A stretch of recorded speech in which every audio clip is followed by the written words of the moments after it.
Please be seated. Thank you. It's not only a beautiful day, this is, in my view and the view of my team, a momentous day. It's a very, very good day. Today I'm proud to welcome and offer the strong support of the United States for the applications of two great democracies and two close, highly capable partners to join the strongest, most powerful defensive alliance in the history of the world. Two proud, independent countries exercising the sovereign rights all states possess to decide their own security. President Niinisto, you are, and Prime Minister Andersson, it's a great honor to have both of you here at the White House as Finland and Sweden began the process of joining NATO. It was out of the wreckage of World War II that NATO was formed. And in 7 decades that followed, NATO has proved itself an indispensable alliance, committed to a Europe whole, free, and at peace. But in recent years, doubts began to arise.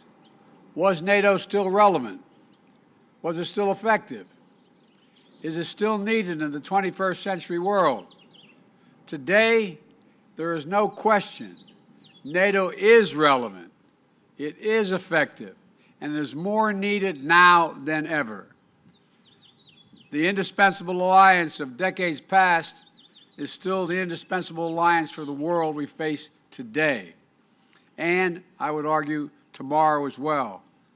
And the decision of Sweden and Finland, the one they have made, is testament to that commitment.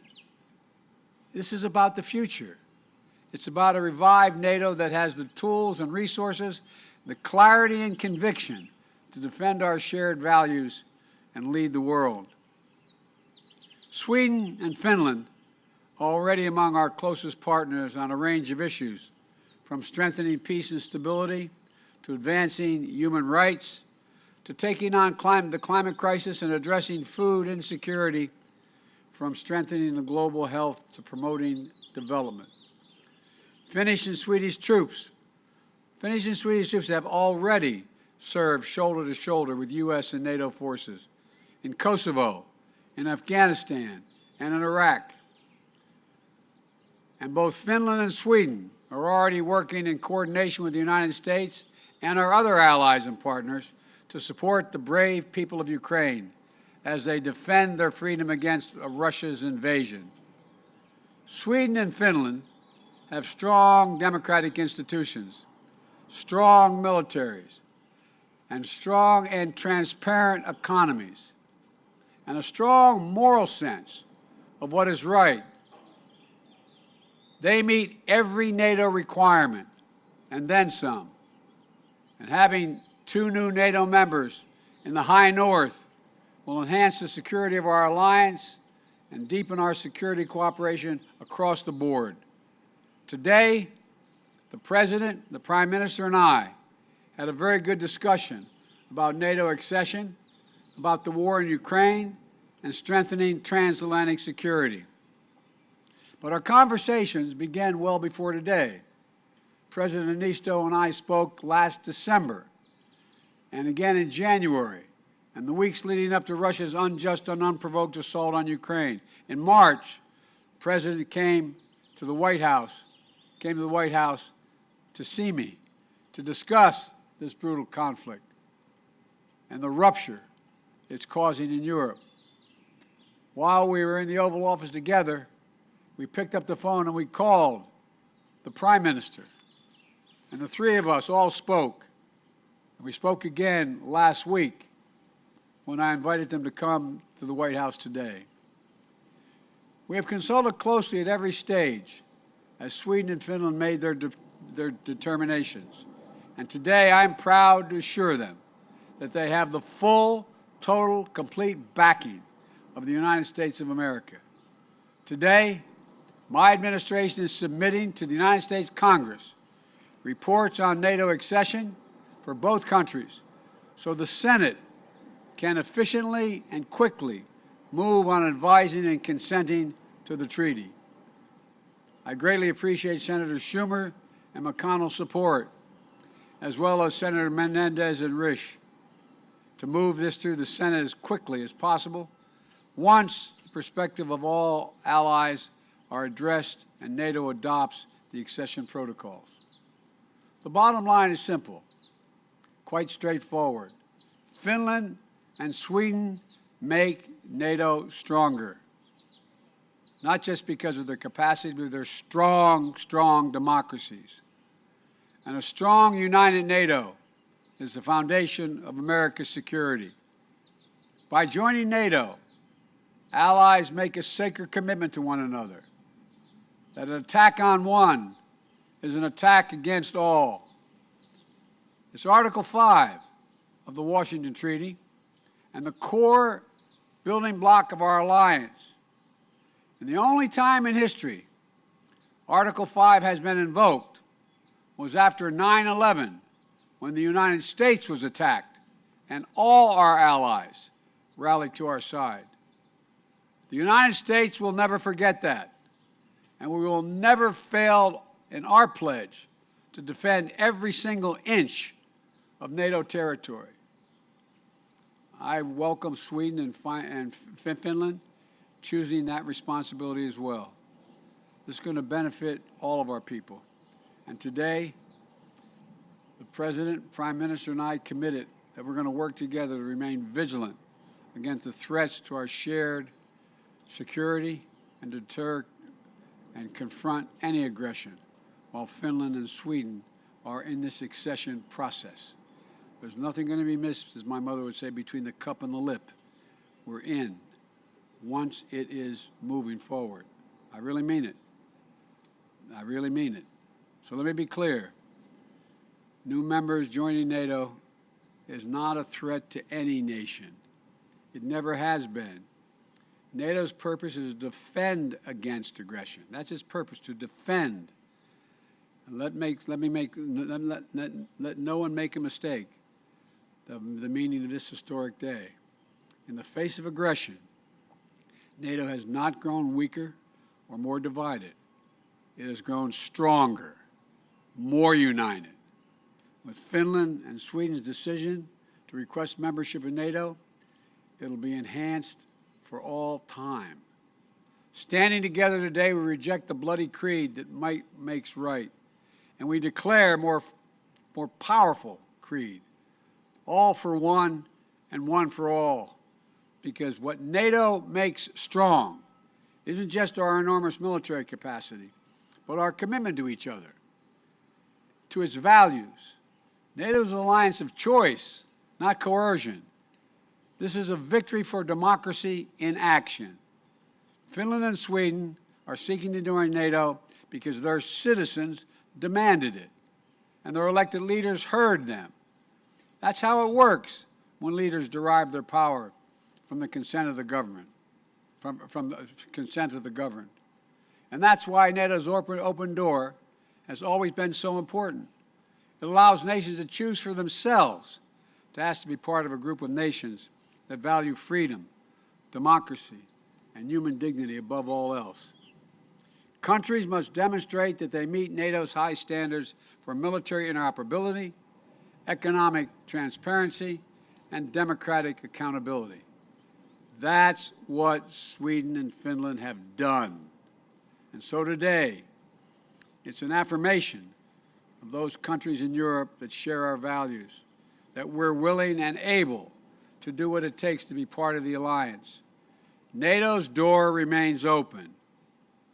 In just a few minutes, I'll be leaving to spend time with two of our Indo-Pacific allies. In a half hour or so, I'll be flying to the Republic of Korea and Japan. I thank the President and the Prime Minister for traveling here on for this meeting before I take off, because it is so important. America's alliances in Europe and in Asia keep us, and I would argue the world, strong and secure. They're how we confront the challenge of our time and deliver for our people today, and harness harness opportunities for a better tomorrow. And I look forward soon calling Sweden and Finland our friends, partners, and NATO allies. I want to thank you both for being here, and I'm going to invite each of you to say a few words, and we'll start. Mr. President, the podium is yours.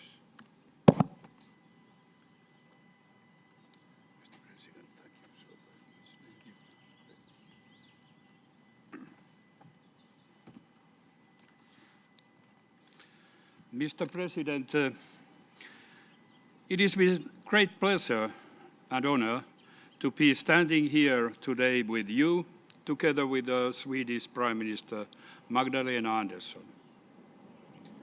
We are here for a very good reason. Together we are taking a historic step by seeking to join the North Atlantic Treaty Organization. Finland has made its decision after a rapid but a very thorough process.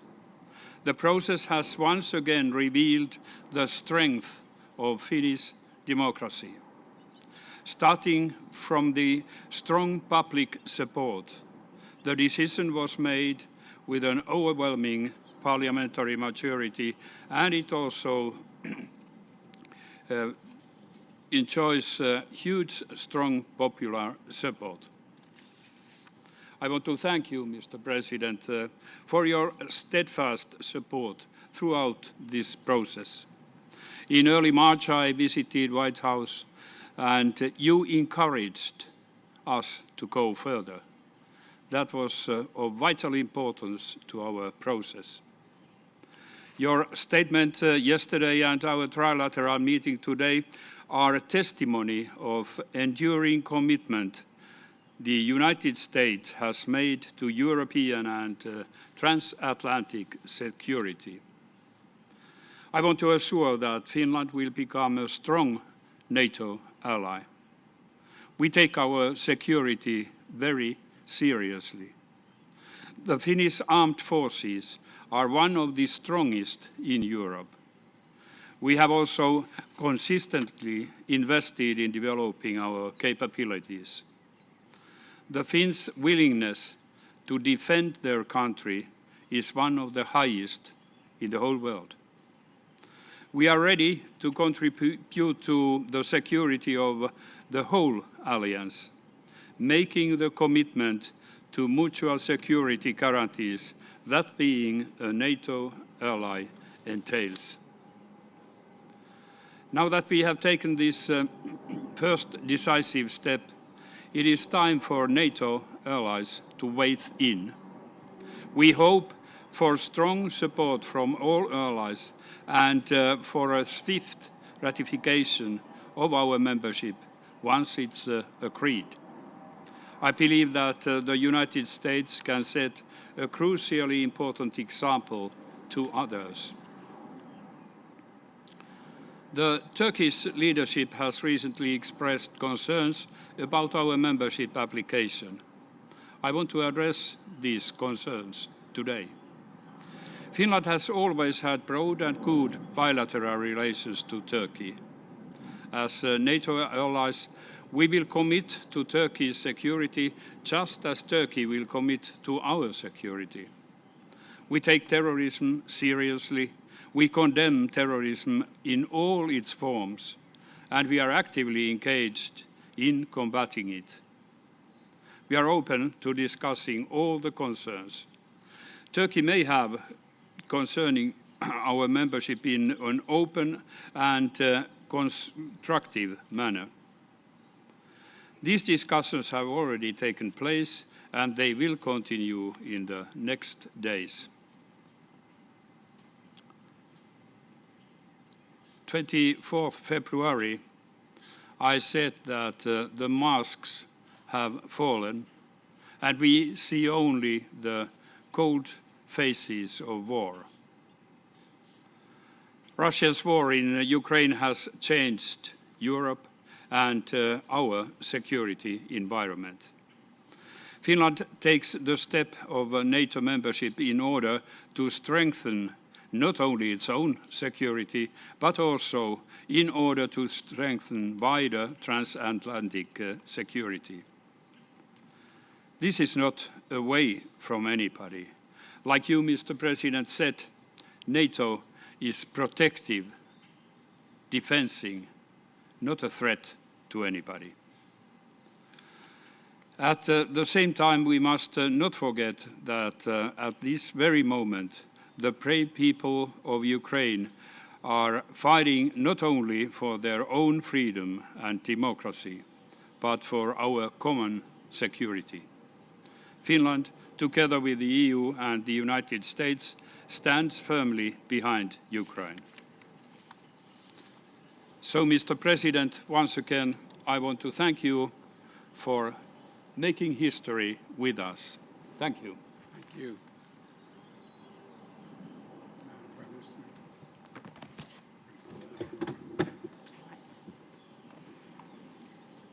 Mr. President, thank you for welcoming President Niinisto and me to the White House.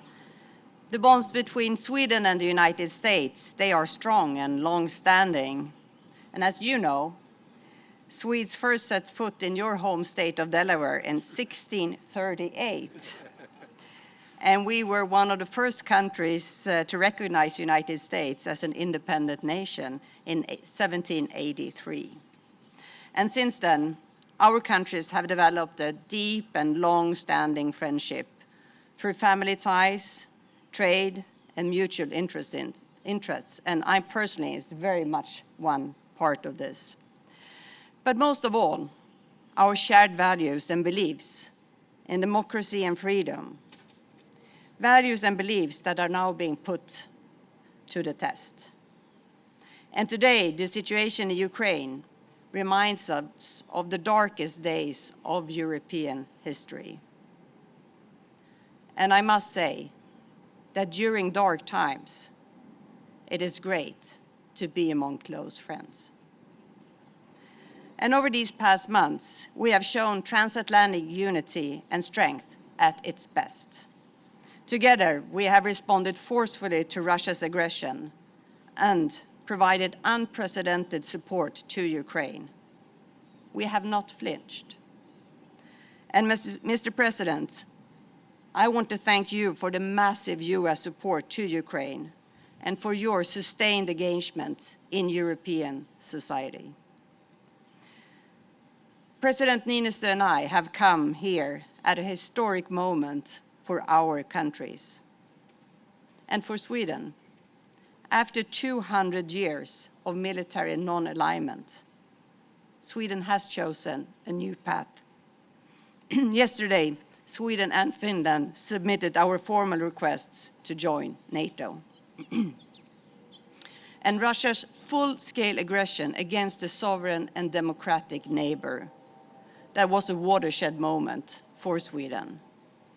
And my government has come to the conclusion that the security of the Swedish people will be best protected within the NATO alliance. And this is backed by very broad support in the Swedish parliament. And with Sweden and Finland as members, NATO will also be stronger. We are security providers with sophisticated defense capabilities. And we are champions of freedom, democracy, and human rights. We have a long tradition of extensive military cooperation with NATO, including all missions. And we are right now ramping up our defense spending, and we will reach 2% of GDP as soon as practically possible. And Mr. President, your support for our country's NATO aspirations for our security are of fundamental importance. And we look forward to a swift ratification process by NATO members. And we are right now having a dialogue with all NATO member countries, including Turkey, on different levels to sort out any issues at hand. In the United States, the Senate is crucial in this regard, and last Sunday I hosted a delegation headed by Senate Republican leader Mitch McConnell in Sweden, And later today, President Niinisto and I will meet Senate Majority Leader Schumer and other leading members of Congress. And we greatly appreciate the broad and strong support expressed by both parties in Congress. But, Mr. President, our countries also work closer together when tackling global challenges. And Sweden, like other Nordic countries, has shown that emissions reductions can go hand in hand with economic growth. And in Sweden right now, the green transition creates thousands of jobs through investments in battery factories, green mining, and fossil-free steel production. And I actually brought the President a unique example of this, a candle holder made of the world's first fossil-free steel.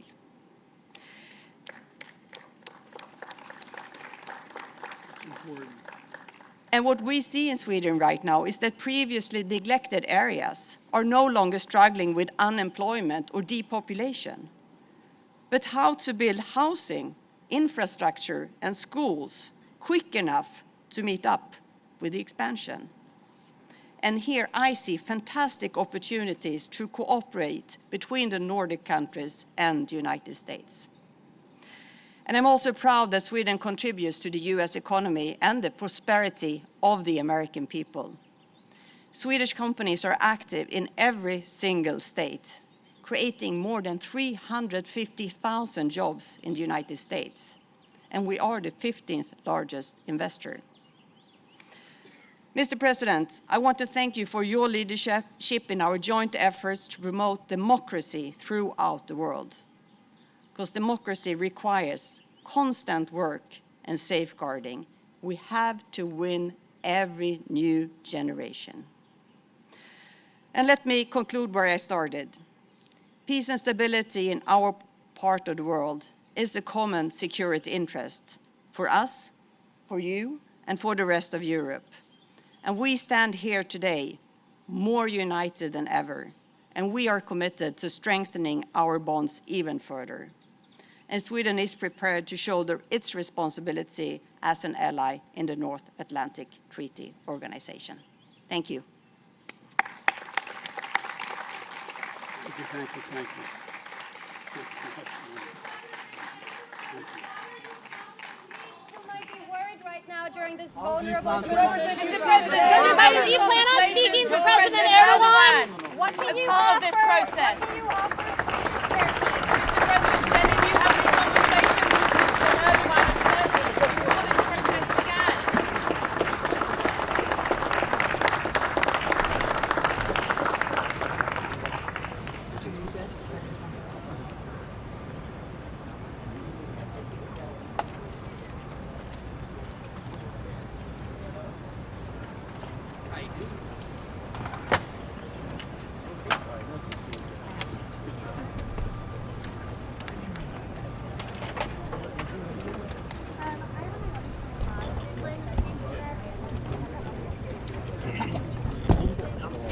began?